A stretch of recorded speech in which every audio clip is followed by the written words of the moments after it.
हमने जो पीछे हमने बात करी है, ठीक है, सारी बातें करी हैं बिफोर इक्विवेलेंस पॉइंट के लिए। ठीक हो गया। अब हम आगे अभी जो बात करेंगे, सबसे पहले हम करेंगे एट इक्विवेलेंस पॉइंट की बात करेंगे, उसके बाद हम करेंगे आफ्टर इक्विवेलेंस पॉइंट की। ठीक है, तो हमारे पास जो है वो तीन कंडीशंस हैं, before equivalence point, at equivalence point और आफ्टर इक्विवेलेंस पॉइंट। ठीक हो गया। अच्छा, इसके बाद दूसरी बात, हमें एक बात का और ध्यान रखना है कि अभी तक हम जो बात कर रहे हैं वो 1:1 मोल रेशो के लिए बात हमने की है। ठीक होगी। तो अब हमें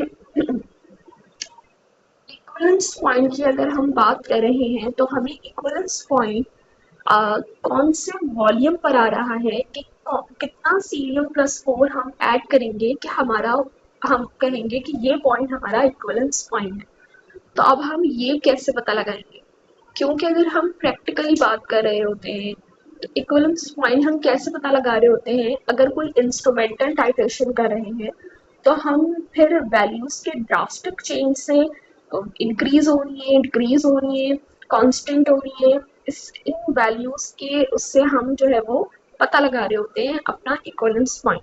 ठीक है, लेकिन यहाँ पर जो है वो जाहिर सी बात है कोई प्रैक्टिकल तो हम परफॉर्म नहीं कर रहे हैं, हमारे पास प्रैक्टिकल वैल्यूज यहाँ पर नहीं है। तो हमें थ्योरेटिकल कैलकुलेशन से हमें पता लगाना होगा कि हमारा इक्विवेलेंस पॉइंट कब आएगा। तो चूंकि ये मोल रेशो 1:1 का है, तो हम ये कहेंगे कि जितना फिक्स्ड वॉल्यूम है हमारे पास, जितना फिक्स्ड स्पीशी का वॉल्यूम है, दैट इज Fe+2 है, तो उतना ही वॉल्यूम अगर हम वेरिएबल स्पीशी का ऐड कर देंगे तो वो पॉइंट हमारा कहलाएगा इक्विवेलेंस पॉइंट कहलाएगा। ठीक है, तो यहाँ पर हमने देखा कि हमारे पास क्या क्या गिवन है। हमारे पास जो है वो ये चीज़ें गिवन है हमें। ठीक है, concentration of Fe+2, volume of Fe+2 and concentration of Cerium+4। Values देखा कि वॉल्यूम ऑफ Fe+2 यानी कि फिक्स्ड स्पीशी का जो वॉल्यूम है वो क्या है हमारे पास, वो 10.0 ml।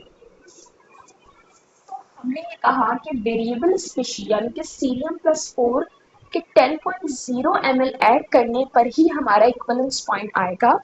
इसीलिए हमने वॉल्यूम ऑफ इक्विवेलेंस पॉइंट यहाँ पर क्या लिखा हुआ है, 10.0 ml। ठीक है। अच्छा, अब हम देख लेते हैं कि एट इक्विवेलेंस पॉइंट में अभी हमने देखा कि इक्विवेलेंस पॉइंट का वॉल्यूम कैसे निकालते हैं।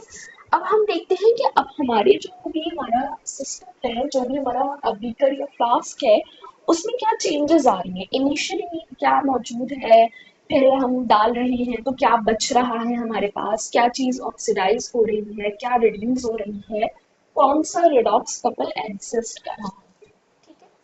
तो यहाँ पर Cerium+4 के हम मिलीमोल्स यहाँ पर हमने निकाल लिए हैं यहाँ। ठीक है, और Fe+2 के तो हमने शुरू में भी निकाले थे मिलीमोल्स, वो ही चलेंगे, जाहिर सी बात है, क्योंकि Fe+2 का तो फिक्स्ड वॉल्यूम है ना। तो हमने यहाँ कहा कि हमारे पास इनिशियली मौजूद है 1.0 millimoles of Cerium+4 and 1.0 millimoles of Fe+2। अब हम देख रहे हैं कि एट इक्विवेलेंस पॉइंट जो है वो क्या चेंजेस आ रही है। जाहिर सी बात है, जब इक्विवेलेंस पॉइंट है तो सारा का सारा रिएक्टेंट जो है वो रिएक्ट होगा ना आपस में, क्योंकि दोनों स्पीशीज के जो वॉल्यूम है या जो मिलीमोल्स हैं वो बराबर हैं। अब इनमें से कोई एक जो है वो लिमिटिंग स्पीशी नहीं है कि हमारा जो आगे का जो प्रोडक्ट की फॉर्मेशन है वो उस पर डिपेंड करे। तो हमारा यहाँ पर सारा का सारा रिएक्टेंट जो है वो कंज्यूम होगा और सारा का सारा प्रोडक्ट बनाएगा। ठीक है, जैसे कि हम यहाँ पर कह रहे हैं कि यहाँ पर क्या हो रहा है कि -1.0, -1.0 और +1.0। ठीक है, तो हमारे पास जो फाइनली जो कंडीशन बन रही है वो क्या बन रही है कि रिएक्टेंट की कॉन्सेंट्रेशन 0 हो रही है और प्रोडक्ट की कॉन्सेंट्रेशन हमारे पास मैक्सिमम जितनी बढ़ सकती थी उतनी बढ़ रही है। ठीक है, लेकिन अगर ऐसा हो गया तो अगर गौर से देखो कि कोई भी रिडॉक्स कपल एग्जिस्ट नहीं कर पाएगा, क्योंकि रिएक्टेंट में तो कुछ मौजूद ही नहीं है, तो रिडॉक्स कपल कैसे एग्जिस्ट करेगा। लेकिन प्रैक्टिकली तो ऐसा नहीं होता ना कि एट इक्विवेलेंस पॉइंट पे हमारे पास जो है वो कोई भी पोटेंशियल नहीं आ रहा हो। कोई ना कोई पोटेंशियल आ रहा होता है। कोई ना कोई पोटेंशियल जब भी आता है जब कोई एक या कोई मतलब कोई तो रिडॉक्स कपल जो है वो एग्जिस्ट करे। यहाँ पर तो हम कह रहे हैं कि कोई भी रिडॉक्स कपल एग्जिस्ट नहीं कर रहा।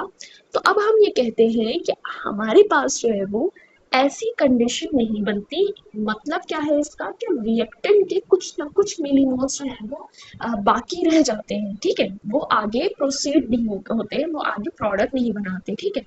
तो हम यहाँ पर इसको कैसे कह रहे हैं कि यहाँ पर जो है वो एक्स मोल्स, यहाँ पर देखो हमने कहा कि X moles of cerium plus 4 बाकी रह गए, Fe+2 के भी एक्स मोल्स बाकी रह गए, और जो हमारी प्रोडक्ट फॉर्म हुआ है उसका हम कैसे पता लगाएंगे कि वो कितनी है।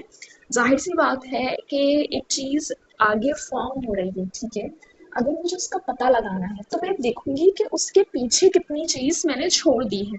तो मैं क्या करूंगी कि मेरे पास जो चीज है मैं उसमें से माइनस कर दूंगी उस चीज को जो मैंने पीछे छोड़ दी है। तो मेरे पास वो अमाउंट आ जाएगी जो मेरे पास मौजूद है। समझ रहे ना मेरी बात। इसको आइडियली लेके चलो। मैं कह रही हूँ कि मैंने जो है वो इनिशियली 1.0 मिलीमोल्स मैंने लिए, ठीक है। लेकिन अब मेरे पास मतलब कि फॉर एग्जांपल मेरे पास कुछ मिलीमोल्स आ गए हैं, लेकिन उसको मैं 1.0 मिलीमोल्स ही समझूंगी ना, ठीक है, क्योंकि आइडियली बात हो रही है, ठीक है, कि पूरे के पूरे जो रिएक्टेंट के मिलीमोल्स हैं वो प्रोडक्ट में कन्वर्ट होंगे। लेकिन ऐसा प्रैक्टिकली नहीं हुआ। तो फिर अब मुझे जो मेरे पास मिलीमोल्स आए हैं, अब वो मुझे पता चला कि यार ये तो 1.0 मिलीमोल्स नहीं है। तो अब जो है वो इन मिलीमोल्स की अमाउंट मैं कैसे पता लगाऊंगी। मैं क्या करूंगी, मैं मेरे पास जो मिलीमोल्स मौजूद हैं उनमें से वो मिलीमोल्स को मैं सबट्रैक्ट कर दूंगी जो कि पीछे रह गए हैं, ठीक है, जो कि आगे प्रोसीड नहीं हुए हैं, ठीक है। तो मैंने यहाँ पर क्या कहा कि मुझे जितना लगता है कि आइडियली मेरे पास जितने मिलीमोल्स होने चाहिए थे, दैट इज 1.0 मिलीमोल्स, उसमें से मैंने क्या किया, मैंने पीछे रहने वाले मिलीमोल्स को जो है वो मैंने सबट्रैक्ट कर दिया। तो मेरे पास अब वो मिलीमोल्स आ गए हैं जो कि मेरे पास अब मौजूद हैं इन रियलिटी प्रैक्टिकली, ठीक है। तो यहाँ पर बिल्कुल वही चीज हो रही है कि 1 माइनस एक्स कर दिया है, यहाँ पर भी 1 माइनस एक्स कर दिया है। अब ये तो मिली मोल्स है, ठीक है। तो इन मिली मोल्स का हमने क्या कहा कि हमने जो है वो कॉन्सेंट्रेशन बनाना है, तो हमने फिर इसको वॉल्यूम से डिवाइड कर दिया। अब वॉल्यूम यहाँ पर कितना है, चूंकि हमारे पास जो है वो Fe+2 भी 10.0 ml है और Cerium+4 भी 10.0 ml है, तो 10+10 कितना हुआ, 20 ml हो गया, इसीलिए यहाँ पर 20 से हमने डिवाइड कर दिया। ठीक हो गया। यहाँ पर देखो मैंने लिखा हुआ है कि 20 कैसे आ रहा है। अच्छा, अब हम कह रहे हैं कि हमारे पास क्या हो रहा है यहाँ पर कि जो है वो हमारा Cerium+4 जो है वो मतलब कि इस तरह से हो रहा है ना, रिडॉक्स कपल तो ऐसे एग्जिस्ट कर रहा है कि हमारे पास जो है वो Cerium+4 Cerium+3 के साथ और Fe+2 Fe+3 के साथ, सही है। तो हम यहाँ पर ये कह रहे हैं कि अगर मैं ये कहूँ कि Cerium+4 जो है वो x/20 के बराबर है, सही है, लेकिन Fe+2 भी तो x/20 के बराबर है ना। तो मैं ये कह सकती हूँ कि ये दोनों जो है वो x/20 के बराबर हैं। तो मैंने बस वही बात यहाँ पर कर दी, ठीक हो गया। अच्छा, अब मैं कह रही हूँ कि अगर Cerium+4 जो है वो 1 - x/20 के बराबर है, तो Fe+3 भी जो है वो भी तो 1 - x/20 के बराबर है ना। तो मैंने क्या करा, बस मैंने यही कर दिया कि यहाँ पर जो है वो Cerium+3 जो है वो 1 - x के बराबर है और ये भी इसके बराबर है, ठीक है। यहाँ पर जो है वो इज इक्वल्स का साइन नहीं लगा हुआ, कंफ्यूज नहीं होना, ठीक है। यहाँ लगा दो, कोई बात। सही। अच्छा, अब यहाँ पर हमने कहा कि हमारे पास कुछ ऐसी कंडीशन बन गई, ठीक है, यानी कि हमारे पास इनडायरेक्टली अगर हम कहें तो Cerium+3 और Fe+3 बराबर हो गया, Cerium+4 Fe+2 बराबर हो गया, ठीक। अब ये तो हमने यहाँ तक की बात कर ली कॉन्सेंट्रेशंस की। अब हम देखते हैं कि अब हम लास्ट इक्वेशन कौन सी इस्तेमाल करेंगे, सही है। नतीजे तो हम ये देख रहे थे कि जो रेडॉक्स कपल एग्जिस्ट कर रहा था उसकी लास्ट इक्वेशन इस्तेमाल कर रहे थे ना, लेकिन अब हमने ये जो एक्स मिलीमोल्स वाली जो बात करी, इससे अगर हम देखें तो हमारे पास दोनों ही रेडॉक्स कपल जो है वो एग्जिस्ट कर रहे हैं। ठीक है, तो अब हम यहाँ पर क्या कह रहे हैं कि हम जो है वो यहाँ पर दोनों लास्ट इक्वेशन का इस्तेमाल करेंगे। हमने क्या कहा कि हमारी जो दोनों लास्ट इक्वेशन थी हमने उनको लिखा। ठीक है, हमने उनको यहाँ पर लिखा और अब हमने कहा कि हम इन दोनों को कंबाइन कर देंगे। इन दोनों के कंबाइन करने पर हमारे पास कुछ ये वाली इक्वेशन फॉर्म हो रही है। कैसे फॉर्म हो रही है, इस साइड पे ई है प्लस हो जाएगा। ठीक है, और ये दोनों भी आपस में प्लस होके यहाँ पर आ गए। सही है। अच्छा, अब यहाँ पर 0.05916 अपॉन एन जो है सिर्फ एक दफा आया। कैसे एक दफा आया कि अगर आप खुद भी करके देखो, अगर आप फॉर एग्जांपल इन दोनों को अगर आप प्लस के साथ लिखोगे तो इसमें जो है वो 0.05916 अपॉन एन तो कॉमन है। तो अगर मैं इसको पहले से ही कॉमन लेके बाहर उतार लूँ तो कोई तो मसला तो नहीं है ना, कोई मसले वाली बात नहीं है। और फिर ये वाली जो टर्म्स है लॉग वाली, इसको मैंने क्या किया, इस तरह से लिख लिया। बीच में प्लस का साइन कैसे आया, क्योंकि माइनस भी बाहर कॉमन आया था, तो माइनस माइनस क्या हो जाएगा, प्लस हो जाएगा ना। ठीक है, ओके हो गया ये। अच्छा, अब क्या है कि अब हम कह रहे हैं कि लॉग की प्रॉपर्टी होती है, जो होती है कि अगर दो स्पीशीज के साथ लॉग लगा हुआ हो और वो दो स्पीशीज आपस में प्लस हो रही हो तो उसको हम ऐसे करके लिख सकते हैं। ये रही प्रॉपर्टी। सही। तो यहाँ पर अगर हम देखें ये वाली जो वैल्यू है ये इस प्रॉपर्टी को मैच नहीं कर रही, तो अगर मैं इसको जो है वो इसकी तरह लिख दूं तो कोई मसला तो नहीं है। तो बस मैंने वही चीज करी है नीचे कि मैंने इसको क्या किया है, मैंने इसकी तरह लिख दिया है। ठीक है, अब हम देखते हैं कि कॉन्सेंट्रेशंस अब हमने पुट करनी है। ठीक है, अब हमने कहा था कि सीरियम+4 Fe+2 के बराबर है। तो कहाँ है सीरियम+4, ये रहा हमारे पास। सीरियम+4 ये रहा हमारे पास, Fe+2 ये रहा। फिर हमने कहा था कि सीरियम+3 जो है वो Fe+3 के बराबर है, तो ये रहा। तो अगर दोनों बराबर हैं तो कैंसिल भी हो जाएंगे यहाँ पर। सही है, अगर ये भी बराबर है इसके तो दोनों कैंसिल हो गए, ये बराबर है इसके तो दोनों कैंसिल हो गए। क्या बचा, यहाँ पर बचा 1। और 1 log 1 किसके बराबर होता है, हमें 0 के बराबर होता है। तो अगर ये पूरी चीज जो है वो 0 के बराबर हो रही है तो मल्टीप्लाई अगर 0 से कुछ होगा जो कि ये हो रहा है हमारे पास, तो ये पूरी टर्मिनोलॉजी जो है वो भी 0 के इक्वल नहीं हो जाएगी। सही है, इसीलिए मैंने यहाँ ये लिखा हुआ है कि ये देखो, मैंने ये करके मैंने ये लिखा हुआ है और फिर मैंने ये करके 0 के बराबर लिख दिया। ठीक है,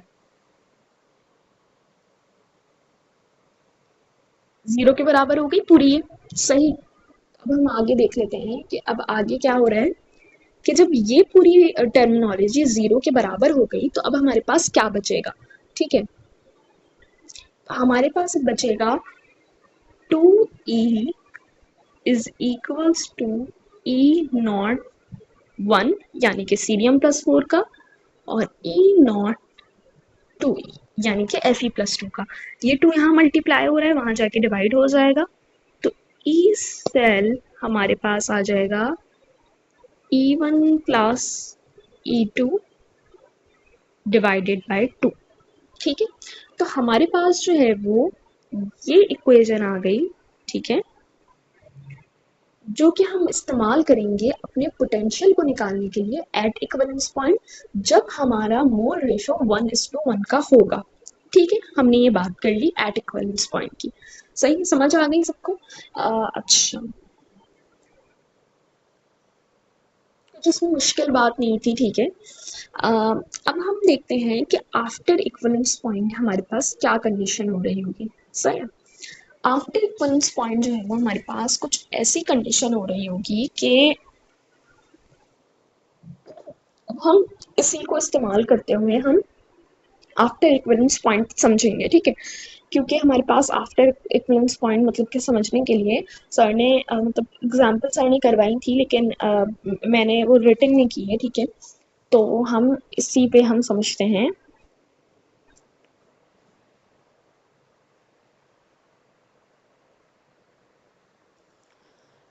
आफ्टर इक्विवेलेंस पॉइंट हमारे पास क्या कंडीशन हो रही होगी कि जाहिर सी बात है अब इक्विवेलेंस पॉइंट गुजर गया है तो अब सीरियम प्लस फोर का वॉल्यूम भी जो है वो 10.0 ml तो नहीं होगा ना। अब वो हम कितना रख रहे होंगे यहाँ पर, वो हम रख रहे होंगे 11.0 ml, यानी कि हम यहाँ से हटा देते हैं। अब हम कह रहे हैं कि वॉल्यूम हमारे पास कितना है 11.0 ml। ठीक हो गया। अच्छा, तो हमारे पास अब 11.0 ml में हमारे पास सीरियम प्लस फोर के मिलीमोल्स कितने हैं वो सब आप खुद निकाल लेना। हम यहाँ पर बात करेंगे एक्स वाई को लेते हुए, ठीक है। फॉर एग्जाम्पल यहाँ पर मैं कह रही हूँ कि इनिशियली हमारे पास जो है वो सीरियम प्लस फोर के एक्स मिलीमोल्स हैं इन 11 ml, ठीक है। Fe प्लस टू के भी जब हम इसके एक्स वाई लेकर बात करें तो Fe प्लस टू के मिलीमोल्स को भी हम जो है वो किसी वेरिएबल को वो कर देंगे, तो हम कह रहे हैं कि Fe प्लस टू के मिलीमोल्स हैं वाई मिलीमोल्स, ठीक है। इनिशियली की बात कर रहे हैं हम, ठीक है।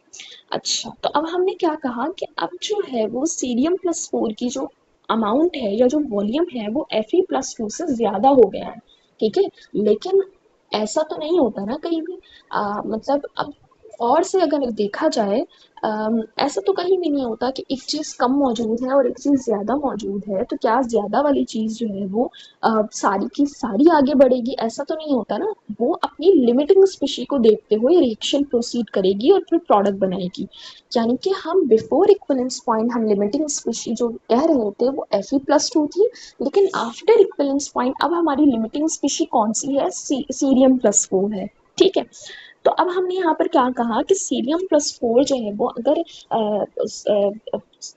जो हमारी सॉरी, मैंने यहाँ पर गलत क्या किया, sorry sorry, before equivalence point हमारी लिमिटिंग स्पीशी क्या थी, सीरियम प्लस फोर थी। आफ्टर इक्विवेलेंस पॉइंट हमारी लिमिटिंग स्पीशी जो है वो Fe प्लस टू है, ठीक है।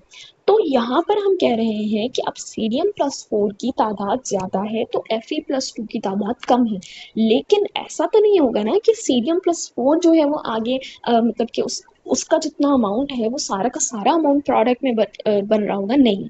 अब हम Fe प्लस टू लेके बात करेंगे, यानी कि अब जो चेंज आ रहा होगा वो आ रहा होगा माइनस का y, यहाँ पर भी माइनस का y, ठीक है। तो यहाँ पर अगर सीरियम प्लस फोर की अगर हम फाइनल कॉन्सेंट्रेशन हम यहाँ पर पता लगाना चाहें तो क्या होगी वो कि x माइनस वाई,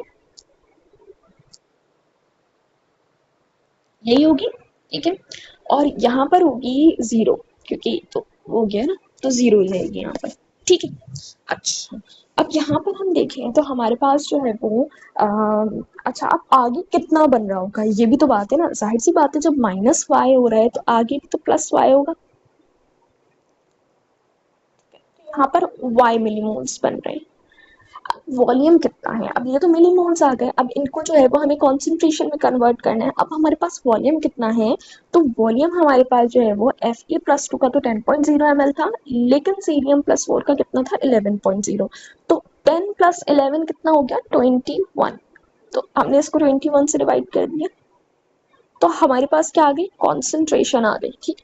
कॉन्सेंट्रेशन आ गई हमारे पास। तो अब हम देखेंगे कि अच्छा, अब ये देखने वाली चीज़ है कि कौन सा रिडॉक्स कपल जो है वो एग्जिस्ट कर रहा है, ठीक है। क्योंकि अब हमारे पास जो है वो Fe प्लस टू की जो रिएक्टेंट साइड पे कॉन्सेंट्रेशन है वो हमारे पास क्या हो चुकी है, ज़ीरो हो चुकी है हमारे पास, ठीक है।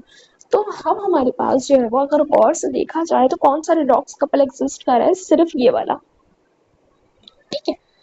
हमने कहा कि बिफोर इक्विवेलेंस पॉइंट हम वो वाली नर्स्ट इक्वेशन यूज कर रहे थे, कौन सी वाली, Fe प्लस टू वाली। क्यों, क्योंकि उस वक्त Fe प्लस टू का रिडॉक्स कपल एग्जिस्ट कर रहा था और सीरियम प्लस फोर की जो फाइनल कॉन्सेंट्रेशन रिएक्टेंट साइड पे बच रही थी वो जीरो हो रही थी। जबकि आफ्टर इक्विवेलेंस पॉइंट हम जो है वो सीरियम प्लस फोर वाली नर्स्ट इक्वेशन का इस्तेमाल कर रहे हैं। क्यों, क्योंकि अब यहाँ पर Fe प्लस टू की जो रिएक्टेंट साइड पे कॉन्सेंट्रेशन है वो जीरो हो रही है, और जबकि सीरियम प्लस फोर की कुछ ना कुछ यहाँ पर कॉन्सेंट्रेशन मौजूद है, ठीक है। तो हम इन दोनों को यूज करते हुए हम क्या करेंगे, अपनी कॉन्सेंट्रेशंस निकालेंगे, जो कॉन्सेंट्रेशन आएगी उसको नॉस्ट इक्वेशन में पुट करेंगे और हमारा आंसर आ जाएगा, जिस तरह बिफोर इक्विवेलेंस पॉइंट के लिए हमने किया। तो बहुत सिंपल सी बात है आफ्टर इक्विवेलेंस पॉइंट के लिए, कोई भी मुश्किल वाली बात नहीं है। ठीक है। अच्छा, अभी तक हमने जो बात करी वो हमने 1:1 मोल रेशियो की बात करी थी। अब हम आगे देखते हैं कि अगर हमारा डिफरेंट मोल रेशियो होगा तो फिर उस वक्त क्या क्या कंडीशंस होंगी, ठीक है। अच्छा, अब हम बात करेंगे डिफरेंट मोल रेशियो के लिए, ठीक है। तो डिफरेंट मोल रेशियो के लिए हमारे पास अ, जो इक्वेशन है वो हमारे पास है MnO4 की, ठीक है, और फेरस की। तो यहाँ पर हम देखते हैं कि हम यहाँ पर दो हाफ सेल्स हमारे पास यहाँ पर एग्जिस्ट कर रहे हैं, और हमने कहा कि हमारे पास जो है वो दो हाफ सेल्स थे हमारे पास, इसको हमने ओवरऑल रिएक्शन बना के लिखा तो हमारे पास ये है। अब यहाँ पर देखें तो हमारे पास मोल रेशियो डिफरेंट है, यानी कि 1 MnO4 जो है वो 5Fe+2 के जो है वो मोल्स के साथ रिएक्ट करके 5Fe+3 और 1Mn+2 बना रहा है, ठीक है। अच्छा, यहाँ पर वैसे जो है वो एसिड भी मौजूद होना चाहिए था, ठीक है, क्योंकि हमें पता है कि इस वाली इक्वेशन में हमारे पास यहाँ पर जो है वो एसिड भी होता है, ठीक है। तो कहाँ पर एसिड होना चाहिए था, यहाँ पर एसिड हमारे पास होना चाहिए था। तो हम लिख देते हैं यहाँ पर कि +8 प्रोटॉन्स, ठीक है। ये बैलेंस केमिकल इक्वेशन से आते हैं, ये मैंने खुद से अपनी तरफ से नहीं लिखे, ठीक है। हमने बैलेंस केमिकल इक्वेशंस की हैं, ठीक है, खुद भी निकाल के देख लेना कि हमारे पास इक्वेशन जो होती है वो पूरी कंप्लीट इक्वेशन ये होती है, ठीक है। अच्छा, तो हमने कहा कि हमारे पास क्या क्या गिवन है। अब हमें यहाँ पर गिवन है कॉन्सेंट्रेशंस गिवन है हमें MnO4 की, ठीक है, और हमें Fe+2 की कॉन्सेंट्रेशन गिवन है, हमें वॉल्यूम्स गिवन है किसके, Fe+2 का हमें वॉल्यूम गिवन है। और अब हमें कह रहे हैं कि हमें Cl+4 का जो है वो वॉल्यूम निकालना है एट इक्विवेलेंस पॉइंट, ठीक है। अब यहाँ पर बात की हुई है एट इक्विवेलेंस पॉइंट की, तो हमने यहाँ पर सबसे पहले इसमें देखना है कि हमारे पास जो है वो ज़ाहिर सी बात है, अब मोल रेशियो डिफरेंट है। अब ऐसा तो नहीं हो सकता ना कि जितनी फिक्स्ड स्पीशी का वॉल्यूम है उतना ही वॉल्यूम अगर हम वेरिएबल स्पीशी का ऐड करें तो ही इक्विवेलेंस पॉइंट आएगा, ऐसा तो पॉसिबल नहीं हो सकता ना। हो सकता है कि हमारी जो मतलब कि हमारा एक मोल ही वेरिएबल स्पीशी का जो है वो इतने सारे मोल्स को जो है वो आगे जो है वो ऑक्सीडाइज कर रहा हो, तो MnO4 यानी कि जो वेरिएबल स्पीशी है उसका तो कम वॉल्यूम लगेगा हमारे पास हमारी फिक्स्ड स्पीशी को जो है वो ऑक्सीडाइज करने में, ठीक है। तो इक्विवेलेंस पॉइंट जो है वो बहुत ही कम ml पर आ जाएगा, ठीक है। तो इसके लिए हम कैसे पता लगाएंगे, तो हम यहाँ पर कह रहे हैं कि सबसे पहले हम करेंगे determination of number of moles at equivalence point, then volume, ठीक है, फिर वॉल्यूम को हम वो करेंगे। तो सबसे पहले तो हमने यहाँ पर बात करी कि हमारी जो फिक्स्ड स्पीशी होती है ना वो शुरू से आखिर तक जो होती है ना वो सेम ही रहती है, ठीक है। तो उसके जो मिलीमोल्स होते हैं वो भी सेम रहते हैं इनिशियली, तो हम उन मिलीमोल्स को यहाँ पर कैलकुलेट कर लेते हैं, ठीक है। कैसे कैलकुलेट करेंगे, हमें पता है कि ये वाला फॉर्मूला हमारे पास लगता है मोलैरिटी इंटू ml। मोलैरिटी क्या दी हुई है यहाँ पर 0.1, और ml कितना है हमारे पास 20.0, ठीक है। तो लीटर से लीटर कैंसिल हो गया तो हमारे पास मिलीमोल्स यूनिट आ गए और 2.0 मिलीमोल्स ऑफ Fe+2 आ गए हमारे पास, ठीक है। तो हमने यहाँ लिख लिया इनिशियली हमारे पास Fe+2 के 2.0 मिलीमोल्स मौजूद हैं, ठीक है। अब डिटर्मिनेशन पर आते हैं हम। Determination number of moles of equivalence point, तो सबसे पहले हम देखते हैं कि मोल रेशियो क्या है हमारे पास 5Fe+2 के मोल्स जो हैं वो 1 मोल ऑफ MnO4 माइनस के साथ जो है वो रिएक्ट करते हैं, ठीक है। हमने इनऑर्गेनिक में भी कैलकुलेशंस की हुई हैं और हमने एना में भी ये कैलकुलेशन की हुई है कि हम मोल रेशियो जब हम मोल रेशियो से स्टार्ट ले रहे होते हैं तो हम उस वाले मोल रेशियो से स्टार्ट ले रहे होते हैं जिसके मिलीमोल्स हमारे पास जो है वो पहले से मौजूद होते हैं। जैसे कि Fe+2 के मिलीमोल्स इनिशियली तो हमें पता है ना कि 2.0 हैं, लेकिन इनिशियली MnO4 के कितने मिलीमोल्स हैं हमने वो निकालने हैं, ठीक है। अच्छा, तो यहाँ पर हम क्या कह रहे हैं, यहाँ पर हमने क्या कहा कि 5 moles of Fe+2 1 moles of MnO4 minus के साथ रिएक्ट कर रहे हैं, तो 2.0 मिलीमोल्स किसके साथ रिएक्ट करेंगे, ठीक है। अब यहाँ पर कहोगे कि 2.0 मिलीमोल्स क्यों ले रहे हैं, क्यों? क्योंकि हमारे पास जो फिक्स्ड स्पीशी का जो पूरा का पूरा वॉल्यूम है, जब तक वो वॉल्यूम पूरा का पूरा ऑक्सीडाइज नहीं होगा तो कैसे कहेंगे कि इक्विवेलेंस पॉइंट आ गया है। ऐसी तो बात नहीं है ना कि मैं 20 ml में से मैं कहूँ कि 10 ml जो है वो ऑक्सीडाइज हो गया तो ये इक्विवेलेंस पॉइंट है। नहीं, ऐसा नहीं होता ना, जबकि सारा का सारा स्पीशी जो है वो रिड्यूस ना हो जाए, ऑक्सीडाइज या रिड्यूस ना हो जाए, यहाँ पर ऑक्सीडाइज हो रहा है। ठीक है, तो हम यहाँ पर क्या कह रहे हैं कि हमारे पास 2.0 मिलीमोल्स ऑफ Fe+2 किसके बराबर होंगे, तो हमने यूनिटरी मेथड को इस्तेमाल करते हुए हमने 0.4 मिलीमोल्स ऑफ MnO4 हमने निकाल लिए हैं। अब हमने कहा कि मिलीमोल्स तो हमारे काम मतलब मिलीमोल्स हमारे अभी काम की नहीं है, हम कह रहे हैं कि हमें तो वॉल्यूम चाहिए MnO4 माइनस का, वो वॉल्यूम चाहिए जो कि इक्विवेलेंस पॉइंट पे है। ठीक है, तो हमने क्या कहा कि हमने कहा कि मिलीमोल्स टू ml निकालने का हमारे पास क्या फार्मूला है, वही फार्मूला जो हम मिलीमोल्स जिससे हम निकाल रहे हैं। ठीक है, तो उसमें हम क्या कहते हैं कि हमारे पास यहाँ पर हम रखते हैं मोल पर लीटर, यहाँ पर ml रखते हैं, तो हमारे पास मिलीमोल्स आ जाते हैं यहाँ पर। ठीक है, तो अब हमने क्या कहा, इसको हमने अरेंज करा, तो हमने ml को हम इधर ले आए। ठीक है, और ये जो है वो डिवाइड हो गया यानी कि मोल पर लीटर। ठीक है, मोल पर लीटर कहाँ से आया, ये हमें ऊपर गिवन है किसका, MnO4 का। ठीक है, 0.1, तो मैंने क्या कहा, मैंने लिखा कि 0.4 मिलीमोल्स डिवाइडेड बाय, ये रहा 0.4 मिलीमोल्स डिवाइडेड बाय 0.1 मिलीमोल। यहाँ पर मैंने आसानी के लिए जो है वो इसको इस तरह से कर दिया कि मैं अगर इसको इस तरह से लिखूँ कि 0.4 मिलीमोल्स, ठीक है,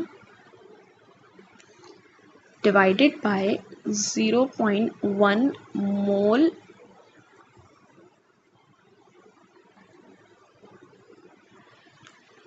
पर लीटर। ठीक है, या फिर मैं इसको मतलब कि ये जो नीचे मोल पर लीटर है, इसको अगर मैं मल्टीप्लाई में लिखूंगी तो मैं कैसे लिखूंगी, ऐसे लिखूंगी ना, जैसे यहाँ पर मैंने लिखा हुआ है कि मैंने लीटर को ऊपर कर दिया और 0.1 मोल को मैंने नीचे कर दिया। ठीक है, लीटर ऊपर चला जाएगा और मोल जो है वो नीचे आ जाएगा मल्टीप्लाई के बाद। तो इससे क्या होगा फ़ायदा, हमें मोल से मोल कैंसिल हो जाएगा। ठीक है, और m और l बच जाएगा यानी कि ml बच जाएगा। ठीक है, तो हमारे पास यहाँ पर क्या आ गया है, हमारे पास वॉल्यूम आ गया 4 हमारे पास वॉल्यूम आ गया 4 ml of MnO4 at equivalence point.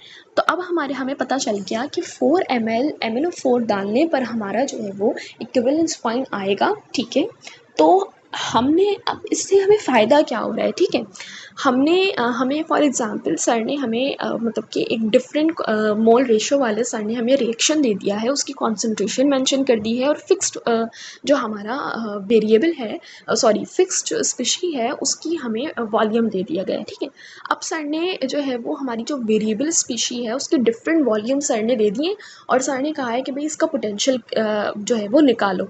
तो अभी हमने पीछे जितनी भी बात करी, तो हम पोटेंशियल जो है वो जो निकाल रहे हैं, तो उसकी तीनों पॉइंट्स पर हम अलग अलग फार्मूला यूज़ कर रहे हैं। बिफोर इक्विवेलेंस पॉइंट हम अलग फार्मूला यूज़ कर रहे हैं, एट इक्विवेलेंस पॉइंट हम अलग फार्मूला यूज़ कर रहे हैं और आफ्टर इक्विवेलेंस पॉइंट हम अलग फार्मूला यूज़ कर रहे हैं। तो इन अलग अलग फार्मूले को यूज़ करने के लिए हमें पता तो चलना चाहिए ना कि हमें कब तक कौन सा फार्मूला यूज़ करना है, फिर कब हमने एट इक्विवेलेंस पॉइंट वाला फार्मूला यूज़ करना है, फिर किसके बाद हमने आफ्टर इक्विवेलेंस पॉइंट वाला फार्मूला यूज़ करना है। ठीक है, तो उसके लिए अगर हम इक्विवेलेंस पॉइंट हम निकाल लेंगे तो मैं कहूँगी कि मेरा जैसे यहाँ पर 4.0 ml इक्विवेलेंस पॉइंट आ गया है। अब मैं कहूँगी कि मेरे पास 4.0 ml से पहले वाले जितने मेरे पास वॉल्यूम हैं उस पर मैं बिफोर इक्विवेलेंस पॉइंट वाला मेथड लगाऊंगी, फिर 4.0 ml पे मैं एट इक्विवेलेंस पॉइंट वाला मेथड लगाऊंगी, फिर आफ्टर 4.0 ml पे मैं आफ्टर इक्विवेलेंस पॉइंट वाला मेथड लगाऊंगी। ठीक है, तो सबसे पहले हमने इक्विवेलेंस पॉइंट निकालना है। अगर डिफरेंट स्पीशी दी हुई है, अगर इक्विवेलेंस पॉइंट दिया हुआ है तो बहुत अच्छी बात है, लेकिन नहीं दिया हुआ तो ऐसे निकालना है डिफरेंट मोल रेशियो का और सेम मोल रेशियो का। मैंने बता दिया था कि जितना हमारे पास फिक्स्ड वेरिएबल फिक्स्ड स्पीशी का वॉल्यूम होगा उतना ही हमारे पास क्या होगा, हमारे पास वेरिएबल स्पीशी का वॉल्यूम ऐड करने पे हमारा इक्विवेलेंस पॉइंट आ जाएगा। ठीक है, तो दोनों का इक्विवेलेंस पॉइंट निकालने का जो कॉन्सेप्ट है वो मुख्तलिफ है। अब हम आगे देख लेते हैं कि आगे हम क्या करेंगे। अच्छा, अब हमारे पास मतलब कि अभी तो मैंने मतलब अब मतलब हम एक उससे सीक्वेंस से लेकर चल रहे हैं ना, ठीक है। तो अब ये मत कहना कि मैंने इक्विवेलेंस पॉइंट यहाँ पर बता तो दिया, लेकिन मैंने एट इक्विवेलेंस पॉइंट पे मैंने कैलकुलेशन अभी मैं क्यों नहीं बता रही हूँ, क्योंकि हमें अभी इक्विवेलेंस पॉइंट पे नहीं कैलकुलेट करना, पहले तो बिफोर इक्विवेलेंस पॉइंट वाले एमएल्स पे हम पोटेंशियल कैलकुलेट करेंगे ना, देन एट इक्विवेलेंस पॉइंट पे आएंगे। इक्विवेलेंस पॉइंट पहले निकालना क्यों ज़रूरी था मैंने बता दिया है, कि इसीलिए ज़रूरी था कि कौन से पॉइंट पे कौन से एमएल तक हमने कौन सी कंडीशन लगानी है, फिर कौन से एमएल के बाद हमने फिर कौन सी कंडीशन लगानी है, ठीक है। बात आ गई समझ में। अब हम देख लेते हैं कि हमारे पास 3.0 ml पे पोटेंशियल हमने निकालना है, तो हम कैसे निकालेंगे 3.0 ml। अब हमें पता चल गया कि 4.0 ml पे हमारा इक्विवेलेंस पॉइंट था, तो अब हमें ये पता चल गया कि 3.0 ml दिया हुआ है, यानी कि ये बिफोर इक्विवेलेंस पॉइंट की बात हुई भी है। सही हो गया, ठीक है। तो अब हमने यहाँ पर क्या किया, हमने अपनी इक्वेशन लिख ली यहाँ पर। इस इक्वेशन में दोबारा हमारे पास जो है वो एसिड मिसिंग है। यहाँ पर ऐसी गलती इसीलिए हुई हुई है क्योंकि सर जब करवा रहे थे तो उस दौरान सर ने जो है वो ये गलती कर दी थी, जो कि सर ने बाद में कहा था कि आप लोग ठीक कर लीजिएगा, लेकिन इससे हमारी कैलकुलेशन पर कोई फ़र्क नहीं पड़ेगा। बिफोर इक्विवेलेंस पॉइंट वाले की मैं बात कर रही हूँ, ठीक है। अभी मैं जितनी बातें कर रही हूँ वो मैं बिफोर इक्विवेलेंस पॉइंट के लिए बात कर रही हूँ, तो इससे हमारी अभी की कैलकुलेशन पे कोई फ़र्क नहीं पड़ेगा, लेकिन मैं ये नहीं कह रही कि इससे हमारी आगे वाली कैलकुलेशन पे कोई फ़र्क नहीं पड़ेगा। अभी की कैलकुलेशन पे क्यों फ़र्क नहीं पड़ेगा वो भी मैं आगे आपको बताऊंगी, ठीक है। सबसे पहले तो हम यहाँ पर लिख लेते हैं जो हमारी गलती है। तो यहाँ पर हमने लिखा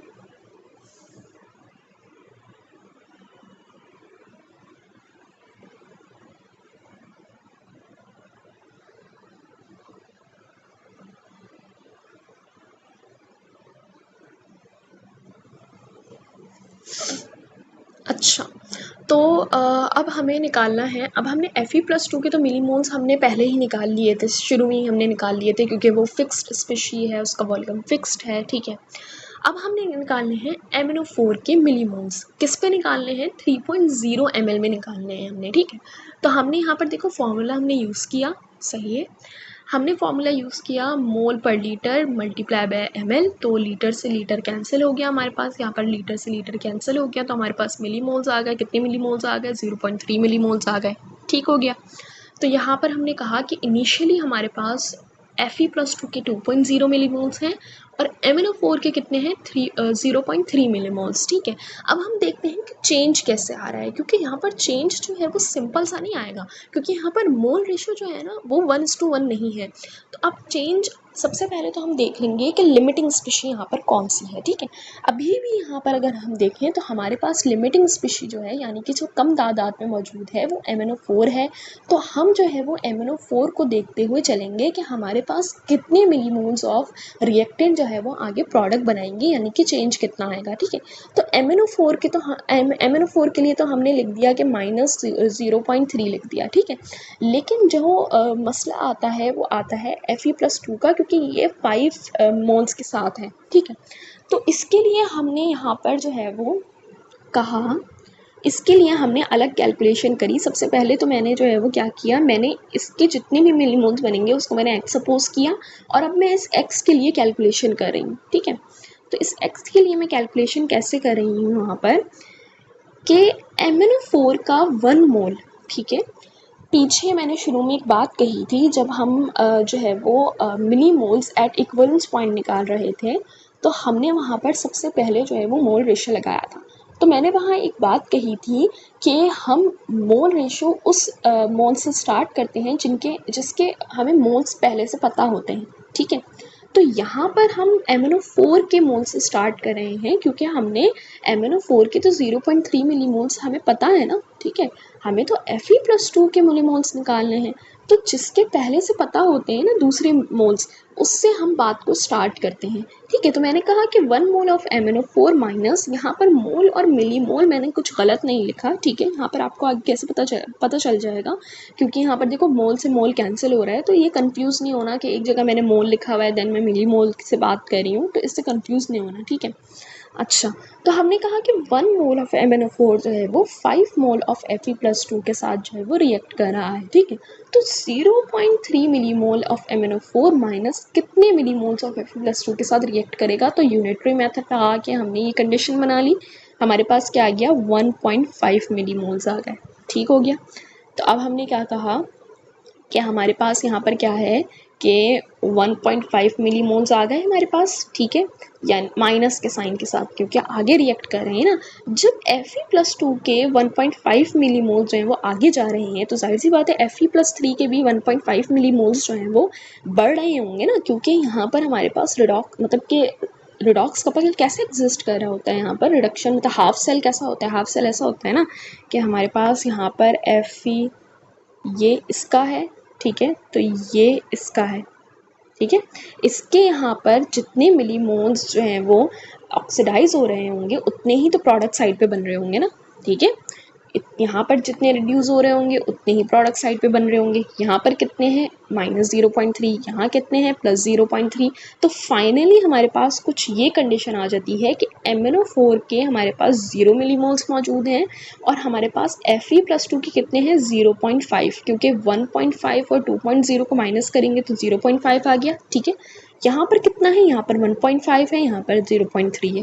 अब हमने इसको कॉन्सेंट्रेशन में कन्वर्ट करना है, तो कॉन्सेंट्रेशन में कन्वर्ट करने के लिए हमें पता है कि हम वॉल्यूम से डिवाइड करते हैं। अब यहाँ पर वॉल्यूम कितना है, हमने कहा कि Fe+2 का हमने जो पीछे वॉल्यूम देखा था वो कितना था, वो 20 ml था। ठीक है, और Cerium+4 हमने 3.0 ml ऐड करा है, तो 20 + 3 कितना हो गया 23 हो गया, इसीलिए 23 से हमने इसको डिवाइड कर दिया। तो हमारे पास मोलैरिटी आ गई Fe+2 की, मोलैरिटी आ गई Fe+3 की। इधर मैंने क्यों डिवाइड नहीं किया, ज़रूरी नहीं है कि इधर डिवाइड नहीं करो, डिवाइड करके इसकी कॉन्सेंट्रेशन तो निकालनी ही चाहिए ना हमें। ठीक है, मैंने इधर इसलिए नहीं किया क्योंकि आगे ज़रूरत नहीं पड़ रही। ठीक है, क्यों ज़रूरत नहीं पड़ रही, क्योंकि अगर गौर से देखा जाए तो हमारे पास यहाँ पर इसकी 0 कॉन्सेंट्रेशन है, तो यानी कि हम ये कह सकते हैं ना कि हमारे पास जो है वो ये वाला जो रिडॉक्स कपल है ये एग्जिस्ट नहीं कर रहा। ठीक है, जबकि हमारे पास जो है वो ये एग्जिस्ट नहीं कर रहा, ये कर रहा है। ठीक है, तो हमने ये कहा था कि जो रिडॉक्स कपल एग्जिस्ट कर रहा होता है उसी की नॉस्ट इक्वेशन को इस्तेमाल करते हुए हम कैलकुलेशन करते हैं ना। ठीक है, तो हमने बिल्कुल वही किया। अच्छा, अब वो वाली बात आ जाती है कि यहाँ पर जो नंबर ऑफ प्रोटॉन्स है ये नॉस्ट इक्वेशन में कहाँ आएंगे, ये एक सोचने वाली चीज़ है ना, क्योंकि नंबर ऑफ प्रोटॉन्स तो हमारे सेल नोटेशन में भी हम मेंशन करते हैं और हम नॉस्ट इक्वेशन में भी लिखते हैं। ठीक है, सिर्फ हम सॉल्वेंट जो होता है ना, या सॉल्वेंट हो गया या वाटर हो गया, उसको हम नॉस्ट इक्वेशन में उसकी कॉन्सेंट्रेशन को हम मेंशन नहीं कर रहे होते। ठीक है, तो हमने यहाँ पर क्या कहा कि हमने यहाँ पर कहा कि अब जो है वो यानी कि +8 प्रोटॉन्स जो है वो उसकी कॉन्सेंट्रेशन हम नस्ट इक्वेशन में कहाँ लिखेंगे। अभी तो हम Fe+2 वाली नस्ट इक्वेशन यूज़ कर रहे हैं, हम ऊपर लिखेंगे, हम जाहिर सी बात है रिएक्टेंट साइड पे तो हम लिखेंगे। लेकिन यहाँ गौर से देखो तो मैंने यहाँ पर क्या किया है, मैंने यहाँ पर नहीं लिया हुआ। ठीक है, यहाँ पर मैंने प्रोटॉन की कॉन्सेंट्रेशन को कंसिडर नहीं किया हुआ। क्यों नहीं किया हुआ, इसका खुलासा हम यहाँ करते हैं कि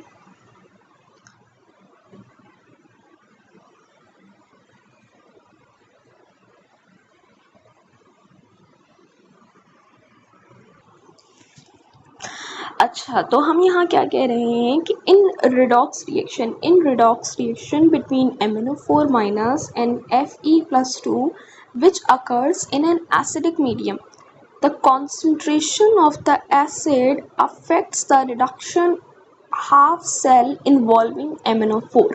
यानी कि जो कॉन्सेंट्रेशन होती है ना प्रोटॉन्स की, ठीक है, वो कौन से हाफ सेल में आ रही होती है, वो Fe+2 के हाफ सेल में नहीं आ रही होती। ठीक है, यहाँ पर देखो हम लिखा हुआ है ना कि the oxidation half cell involving Fe+2 to Fe+3 doesn't involve H+9, so the concentration does not appear in Nernst equation for that half cell. ठीक है, तो हम कह रहे हैं कि हमारे जो दो हाफ सेल्स हैं उन दोनों हाफ सेल्स में Fe+2 में हमारी प्रोटॉन की जो है वो मतलब कि इन्वॉल्वमेंट नहीं है, जबकि MnO4 में जो है वो प्रोटॉन की इन्वॉल्वमेंट है। इसीलिए हम अभी जो बात कर रहे हैं, अभी बिफोर इक्वलेंस पॉइंट हम जो बात कर रहे हैं, चूँकि हम यहाँ पर नस्ट इक्वेशन Fe+2 के लिए यूज़ कर रहे हैं, तो हमने यहाँ पर क्या किया, हमने जो है वो प्रोटॉन नहीं लिखा था तो उससे कोई फ़र्क नहीं पड़ा। ठीक है, लेकिन नहीं, लिखना नहीं है हमने, लिखना तो है ना, ज़ाहिर सी बात है, एक चीज़ वहाँ पर मौजूद है तो उसके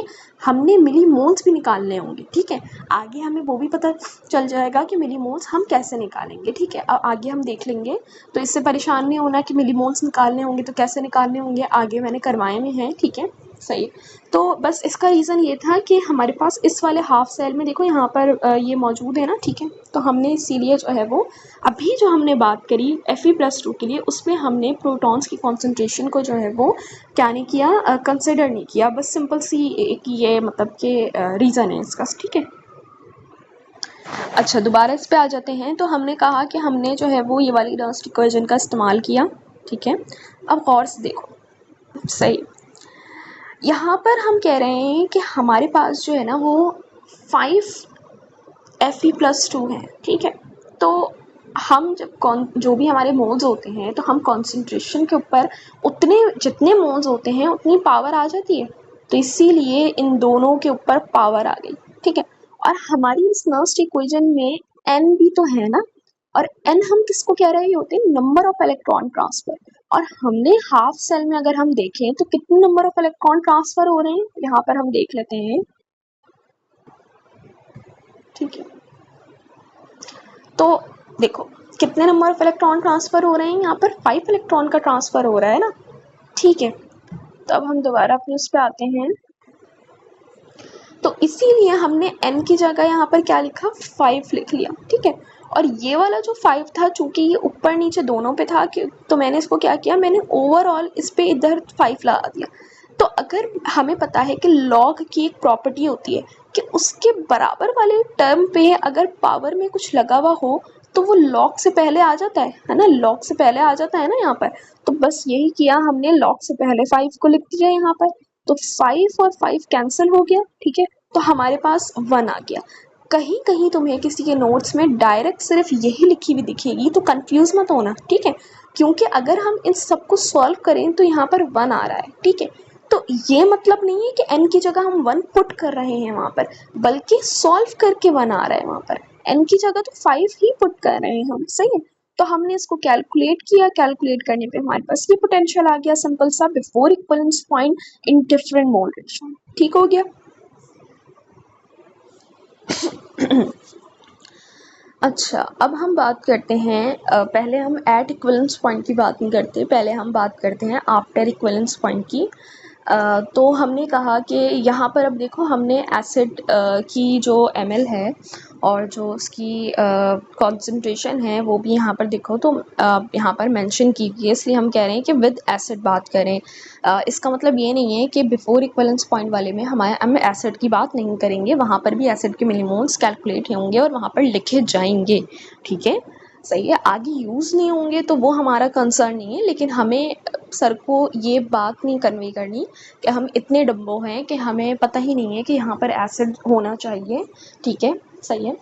अच्छा, और ना एक और बात का ध्यान रखना कि कोशिश करना, क्योंकि ऐना वाले जो हैं वो और ख़ास तौर पे सर आगा जो हैं वो इस मेथड को बड़ा प्रेफर करते हैं कि जो हमारा रिजल्टेंट जो यूनिट होता है ना, वो हम कैलकुलेशन के दौरान ही काट पीट करके इस तरह से हम यूनिट्स की काट पीट करें और हमारा जो रिजल्टेंट यूनिट है और वो निकालें हम ना। तो जिस तरह से मैंने एम से एम कैंसिल कर रही हूँ तो हमारे पास मोल पर लीटर आ रहा है, और इस तरह से जो किया हुआ है तो उसी तरह से करने की कोशिश करना सर आगा के पेपर में, तो तकरीबन करने की कोशिश करना, ठीक है। वैसे तो अब सबको आदत ही हो गई होगी ऐसा काम करने की। अच्छा, इसके अलावा हम चलते हैं इस पर, तो हम कह रहे हैं कि अब हमारे पास जो है वो यहाँ पर अच्छा, अब यहाँ पर हमारे पास जो है वो कह रहे हैं कि ये हमें चीज़ें गिवन है, ठीक है, और कह रहे हैं कि हमने डाला MnO4 का 4.5 ml, और चूँकि B इक्विवेलेंस तो हम पहले ही पीछे कैलकुलेट कर चुके हैं, ठीक है, तो वो 4.0 ml है, ठीक है। तो इफ़ अगर हम ये डालेंगे और ये इसका इक्विवेलेंस पॉइंट है तो फिर पोटेंशियल जो है वो क्या होगा, सही है, इतने ml ऑफ MnO4 डालने पर, ठीक है। तो यहाँ पर हमने सबसे पहले तो यहाँ पर Fe+2 के मिलीमोल्स हमने दोबारा कैलकुलेट कर लिए हैं, ठीक है। उसके बाद हमने कहा कि हम 4.5 ml के अंदर कितने मिलीमोल्स ऑफ MnO4 हैं वो भी हम कैलकुलेट कर लेते हैं, ठीक है। उसके बाद हमने यहाँ पर एसिड के मिलीमोल्स भी कैलकुलेट कर लिए हैं इन 5 ml ऑफ एसिड, क्योंकि एसिड की कॉन्सेंट्रेशन भी गिवन है, ml भी गिवन है, तो उसकी हम ये वाले फॉर्मूले से आसानी से कैलकुलेट कर सकते हैं। तो इसीलिए हमने 30 मिलीमोल्स ऑफ एसिड या प्रोटॉन हमने कैलकुलेट कर लिया है, ठीक है। अब हमारे पास जो रिएक्शन है वो ये है। तो हमने कहा कि इनिशियली हमारे पास जो है वो Fe+2 तो 2.0 ही है, ठीक हो गया, 2.0 है। और हमारे पास MnO4 इनिशियली कितना है, 0.45, ठीक है। बिल्कुल पीछे वाली जिस तरह से हमने सीरियम और फेरस वाले में हमने देखा था कि बिफोर इक्विवेलेंस पॉइंट हमारी जो लिमिटिंग स्पेशी थी वो हमारी क्या थी, वो हमारी मतलब कि वो वाली जो कम तादाद में थी ना वो थी, ठीक है। तो अब यहाँ पर अगर हम देखें तो हमें बता दिया गया है कि हमारे पास इक्विवेलेंस पॉइंट 4.0 है, यानी कि 4.0 ऐड करने पे तमाम का तमाम फेरिक जो है वो फेरस जो है वो फेरिक में कन्वर्ट हो जाएगा। तो अगर मैं 0.4 ml से कुछ भी ज़्यादा ऐड कर रही हूँ तो उसका कोई फ़ायदा तो नहीं है ना। रिएक्ट तो उतना ही करेगा जितना 2.0 मिलीमोल्स को वो ऑक्सीडाइज कर सकेगा, और 2.0 मिलीमोल्स को कितने मिलीमोल्स ऑफ MnO4 ऑक्सीडाइज कर रहे हैं, 4.0 मिलीमोल्स 0.4 मिलीमोल्स ऑक्सीडाइज कर रहे हैं। क्यों? क्योंकि इक्विवेलेंस पॉइंट 4.0 ml है। तो अगर मैं 0.45 मिलीमोल्स ऐड कर रही हूँ तो जो 0.05 मिलीमोल्स हैं वो तो रिएक्टेंट साइड पर ऐसे ही बच जाएंगे ना। ठीक हो गया, मेरी बात समझ आ गई है। तो यहाँ पर हमने वही किया हुआ है, देख लेते हैं। यहाँ पर देखो, हमारे पास यहाँ पर इनिशियली इतने हैं, इनिशियली इतने हैं, इनिशियली इतने हैं, यहाँ 0 है हमारे पास, ठीक है। चेंज कितना आया, हमने कहा कि 0.4, जो मैंने अभी जितनी सारी बात कही उसके हिसाब से समझ आ गया होगा कि यहाँ पर -0.4 क्यों लिखा हुआ है, ठीक है। और 0.4 यहाँ पर है और यहाँ पर 2.0। ये प्लीज़ ये कन्फ्यूज़न मत करना डिफरेंट मोल रेशो में, कि यहाँ जैसे पीछे हम क्या कर रहे थे कि जितना यहाँ माइनस करते थे उतना ही यहाँ माइनस करते थे, वो 1:1 मोल रेशो की बात थी। लेकिन अभी ये हम कैसे कर रहे हैं, ये अभी डिफरेंट मोल रेशो है। तो हमें पता है कि 0.4 मिलीमोल्स 2.0 मिलीमोल्स ऑफ Fe+2 के साथ रिएक्ट करते हैं। इसीलिए अभी जो मैंने पीछे x सपोज किया था, फिर x की वैल्यू निकाली थी, अगर उस तरह से भी करना चाहो तो यहाँ पर कर सकते हो। लेकिन यहाँ पर मैंने क्यों नहीं किया हुआ उस तरह से, इसीलिए नहीं किया हुआ क्योंकि यहाँ पर देखो, यहाँ पर हमारे पास क्या है कि हमें पता है कि 0.4 मिलीमोल्स जो हैं वो 2.0 मिलीमोल्स को ही वो करेंगे ना ऑक्सीडाइज, क्योंकि हमें पता है कि 4.0 ml ही उसका इक्विवेलेंस पॉइंट है, और हमें पता है कि 4.0 ml पे कितने मिलीमोल्स होते हैं, 0.4 मिलीमोल्स होते हैं। इसीलिए मैंने यहाँ पर कैलकुलेशन नहीं शो की हुई, मैंने डायरेक्ट लिख दिया -2.0। ठीक हो गया। तो अब यहाँ पर हम देखते हैं प्रोटॉन में क्या चेंजिंग आएगी। इनिशियली हमारे पास 30 मिलीमोल्स प्रेजेंट हैं, लेकिन अब हमारे पास ये 3.2 मिलीमोल्स कहाँ से आए, ठीक है, ये हम देख लेते हैं। देखो, हमने ऐड किए हैं 0.45 मिलीमोल्स, ठीक है। अब ये 0.5 मिलीमोल्स कितने प्रोटॉन्स को यूटिलाइज करेंगे, ये कैलकुलेट करना है हमें, ठीक है। उससे हमें पता चलेगा कि यहाँ पर कितने मिलीमोल्स जो हैं वो कंज्यूम हो रहे हैं, ठीक है, बाय MnO4 माइनस। तो इसके लिए हम यहाँ पर कैलकुलेशन करते हैं। ये रही हमारी कैलकुलेशन। हमने कहा कि हमारे पास यहाँ पर क्या है कि हम कह रहे हैं कि 1 मोल ऑफ MnO4, अच्छा ये इसको काट देना, ठीक है, ये नहीं, ठीक है, इसको काट देना, इसको नहीं देखना, ठीक है। अच्छा अच्छा, तो हम कह रहे हैं कि हमारे पास 1 mole of MnO4 8 moles of proton के साथ रिएक्ट करता है। तो 0.4 मिलीमोल्स कितने के साथ रिएक्ट करेंगे, यूनिटरी मेथड लगाया हमने, 3.2 मिलीमोल्स हमारे पास आ गए, ठीक है, ऑफ प्रोटॉन। तो हमने क्या कहा कि 3.2 मिलीमोल्स हमारे पास आ गए, हमने यहाँ पर माइनस के साइन के साथ लगा दिए। अब प्रोडक्ट साइड पे क्या क्या और कितनी अमाउंट में बन रहा होगा हम ये देख लेते हैं। ठीक है, प्रोडक्ट साइड पे कोई प्रोटॉन नहीं है, तो ये प्रोटॉन वाली जो बात है सिर्फ यहाँ तक महदूद रहेगी रिएक्टेंट साइड पे। लेकिन Fe+3 जो है वो जाहिर सी बात है, जितना यहाँ से कंज्यूम हो रहा है उतना ही तो यहाँ बनेगा ना, और इसी तरह से MnO4 जितना यहाँ से कंज्यूम हो रहा है उतना ही बनेगा, इसीलिए +2.0 और +0.4। ठीक हो गया। तो यहाँ पर अब कितना बच रहा है, यहाँ पर बच रहा है 0.05 बच रहा है, यहाँ बच रहा है 26.8 बच रहा है, यहाँ पर कितना बच रहा है 2.0 और 0.4, यहाँ पर 0 बच रहा है। ठीक है, तो अब हमारे पास ये बात हो रही है आफ्टर इक्विवेलेंस पॉइंट की। कैसे हमें पता चला, हमने पीछे इक्विवेलेंस पॉइंट निकाल लिया था 4.0 ml, अब यहाँ पर हमें बोला हुआ है कि 4.5 ml पर निकालें, तो हमें पता है कि ये 4.0 ml के ऊपर वाले ml पे बात हो रही है। ठीक है, ज़्यादा ml पे बात हो रही है, तो हम आफ्टर इक्विवेलेंस पॉइंट वाली कंडीशन यहाँ पर इस्तेमाल कर रहे हैं। अब हम देखते हैं कि हमारा कौन सा रिडॉक्स कपल एग्जिस्ट कर रहा है। सबसे पहले तो हम ये देख लेते हैं कि हमने यहाँ पर कॉन्सेंट्रेशन हमने कैसे निकाली, हमने यहाँ पर 29.5 से क्यों डिवाइड करा। हमारे पास जो है वो क्या मौजूद है, अब फाइनल फ्लास्क में हमारे पास क्या क्या मौजूद है कि हमारे पास 20 ml Fe+2 मौजूद है, 5 ml एसिड मौजूद है और 4.5 ml जो है वो MnO4 मौजूद है। तो अगर इन तीनों को प्लस किया जाए तो हमारे पास क्या आ जाएगा 29.5। ठीक है, 29.5 आ जाएगा।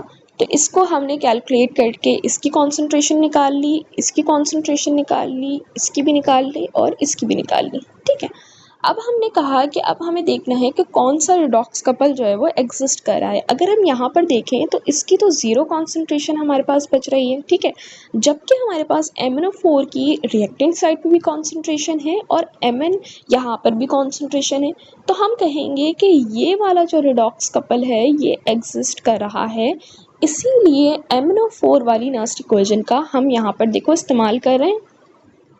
ठीक है, अच्छा, तो हमने कहा कि हमने पीछे बात करी थी कि Fe+2 की नर्स्ट इक्वेशन में प्रोटॉन की कॉन्सेंट्रेशन नहीं आ रही, क्योंकि प्रोटॉन जो है वो MnO4 माइनस हाफ सेल वाली इक्वेशन का पार्ट रह चुका है। सही, इसीलिए अब हमने क्या कहा कि अब हमने जो नर्स्ट इक्वेशन बनाई है उसमें Mn+2 ऊपर आ गया और देन हमारे पास जो है वो MnO4 और यहाँ पर 8 HB की कॉन्सेंट्रेशन में आ गई। ये 8 कहाँ से आया, अभी हमने बात करी थी कि जितने मोल्स होते हैं वो कॉन्सेंट्रेशन की पावर बन जाते हैं ना। ठीक है, बिल्कुल उसी तरह से। ठीक है, अब ये तो बात हो गई, ये हमारे पास ये जो केस है ये हमारे पास बात हो गई कि जब हमें एसिड की कॉन्सेंट्रेशन भी दी हुई हो और वॉल्यूम भी दिया हुआ हो, या इन अदर वर्ड्स हमें जो है वो मिलीमोल्स दिए हुए हो और हम उससे हमारी जो ये फाइनल कॉन्सेंट्रेशन है एसिड की हमारे फ्लास्क में हम वो पता लगा सकें। ठीक है, लेकिन अगर ऐसा हो कि अगर ये दिया हुआ ही ना हो और इसकी जगह pH दिया हुआ हो तो वो बात भी हम आगे करेंगे। ठीक है, वो बात और इक्विवेलेंस पॉइंट की बात हम एक साथ करेंगे। ठीक हो गया। अच्छा, तो हमने कहा कि हमने जो है वो सारे हमने यहाँ पर वो लगाए। ठीक है, यहाँ पर हमने 5 लगाया। 5 क्यों लगाया, हमने पीछे देख लिया था क्योंकि हाफ सेल में हमारे पास 5 इलेक्ट्रॉन्स का ट्रांसफ़र हो रहा था, इसलिए हमने 5 लगाया। और यहाँ पर कोई कट्टा पिट्टी नहीं हो रही है, इसलिए यहाँ पर 5 का 5 एज इट इज़ ऐसी ही है। फिर हमने पोटेंशियल कैलकुलेट कर लिया और हमारे पास सिंपल सा ये पोटेंशियल आ गया 4.5 ml ऑफ MnO4 माइनस हमारे पास डालने पर ये पोटेंशियल आ रहा है हमारे पास सेल का। ठीक हो गया। अब आगे हमारे पास जो बात हुई है वो हम अगली वीडियो में करेंगे।